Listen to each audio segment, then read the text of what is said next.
Well, hello again to all my friends. I'm glad you came to play. The fun and learning never ends. Here's what we're talking about today. Actually, before we start with today's lesson, if anyone could tell me what I just kind of quoted, you'll get a prize. I'm just kidding. You won't get a prize. The prize is learning. Welcome back to another episode of You Van Gogh Girl, the series where I, Matt, talk to you, viewer, and just discuss different film angles, different compositional techniques that you have available easily at your disposal to take more dynamic photos or to take more dynamic video for video projects, just to create images that really pop. Now, for today's segment, we are going to be building on the last episode, which was all about foreground blocking, and just taking it one step further. Today, we are discussing how to create a frame within a frame. Ooh. Okay, let's Van Gogh. Alright, so here we are. Now, as usual, we're going to start by just looking at Vincent with as neutral of a perspective as possible. And I want to do a quick flashback to our last episode where we talked about foreground blocking. And if you'll recall, in the foreground blocking episode, I inserted this other Funko Pop figure into the image. And all of a sudden, I mentioned that we see this beautiful visual tension between now subject in the midground, or in the middle ground, and the subject in the foreground. But we can take this one step further and utilize this foreground blocking to create what we call a frame within a frame.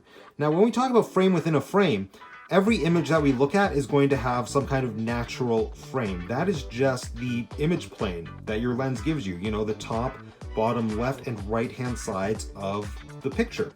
But when you work with frame within a frame, all of a sudden you are using diegetic visual elements. That is, elements that just make sense within the context of your image to act as a secondary frame, to act as a framing device, if you will, to direct your viewer's gaze towards your subject. So it's one thing to just have Van Gogh by himself in the image. That's all well and good.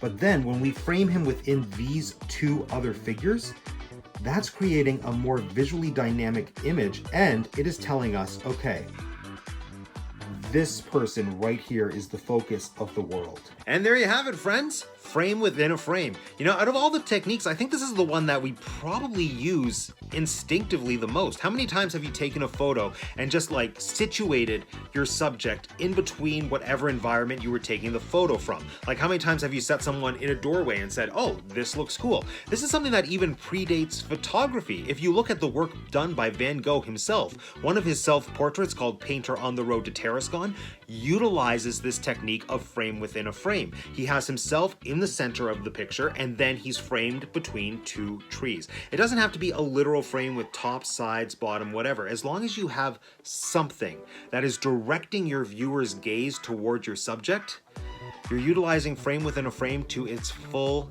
ability.